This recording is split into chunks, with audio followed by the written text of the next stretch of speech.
सोचिए, कोई जरूरी काम कर रहे हैं और अचानक बत्ती गुल, चारों तरफ अंधेरा, और फिर एक कोना का बक्सा चुपचाप अपनी जिम्मेदारी संभालता है और घर फिर से रोशन हो जाता है। ये कोई जादू नहीं है, इसके पीछे है जबरदस्त साइंस। तो आज हम इसी इन्वर्टर के काम करने के तरीके को समझने वाले हैं।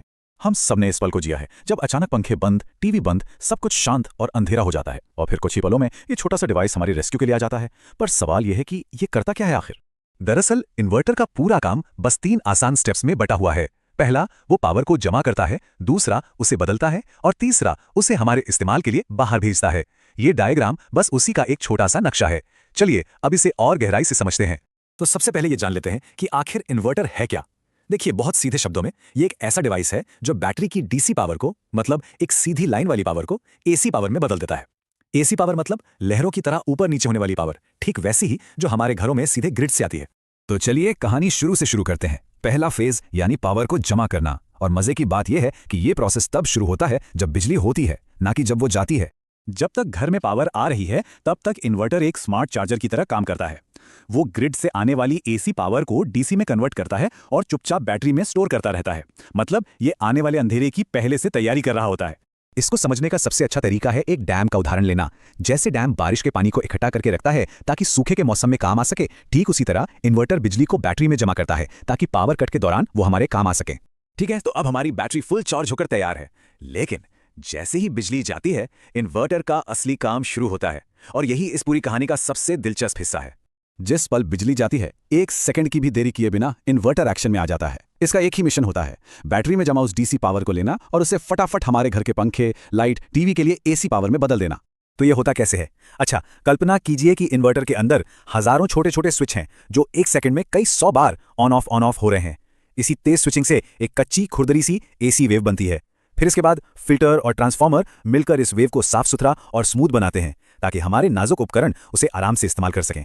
चलिए अब हम आ गए हैं आखिरी स्टेप पर, यानी वो पावर जो अब हमारे उपकरणों तक पहुंचेगी। लेकिन यहाँ एक बहुत जरूरी बात है, इन्वर्टर से निकलने वाली हर तरह की पावर एक जैसी नहीं होती। यहाँ स्क्रीन पर 2 तरह के आउटपुट दिखाई दे रहे हैं। बाईं तरफ है मॉडिफाइड साइन वेव जो देखने में थोड़ी सीढ़ीदार या ब्लॉक जैसी है, और दाईं तरफ है प्योर साइन वेव जो एकदम स्मूथ लहर की तरह है, बिल्कुल वैसी जैसी हमें पावर ग्रिड से मिलती है। और यकीन मानिए, ये फर्क बहुत बड़ा है। तो इन दोनों में असल फर्क क्या है? देखिए, pure sine wave power grid की एकदम परफेक्ट कॉपी होती है जो हर तरह के डिवाइस के लिए सेफ और अच्छी है। वहीं दूसरी तरफ मॉडिफाइड साइन वेव एक तरह का सस्ता जुगाड़ है। ये काम तो चला देती है, लेकिन इसकी जो खुरदरी पावर है वो कई सेंसिटिव इलेक्ट्रॉनिक्स के लिए मुसीबत बन सकती है। इसका मतलब क्या हुआ हमारे लिए? इसका मतलब यह है कि मॉडिफाइड साइन वेव पर चलने वाले कुछ डिवाइस गड़बड़ कर सकते हैं। जैसे हो सकता है आपकी टीवी में हल्की लाइनें दिखने लगें या पंखे से गुनगुनाने की आवाज आए। इससे डिवाइस गर्म भी हो सकते हैं और उनकी उम्र भी कम हो सकती है। इसलिए लैपटॉप, फ्रिज जैसे महंगे सामानों के लिए हमेशा प्योर साइन वेव इन्वर्टर ही बेहतर माना जाता है। तो चलिए, अब हम ये तो समझ गए कि इन्वर्टर काम कैसे करता है। अब जरा इस पर बात करते हैं कि इसे अच्छी कंडीशन में कैसे रखा जाए, क्योंकि एक हेल्दी इन्वर्टर ही तो जरूरत के वक्त साथ निभाएगा। ये एक बहुत ही आम सवाल है। हर कोई यही पूछता है कि सब कुछ तो ठीक है, पर मेरा इन्वर्टर पहले की तरह बैकअप क्यों नहीं दे रहा? इसके पीछे एक नहीं कई वजहें हो सकती हैं। इसके पीछे कई कारण हो सकते हैं। सबसे आम वजह तो बैटरी का धीरे धीरे पुराना होना ही है। लेकिन बैटरी में पानी का लेवल कम होना, घर में लोड बढ़ जाना, या फिर टर्मिनलों पर जंग लगना, ये भी बड़े विलन हो सकते हैं।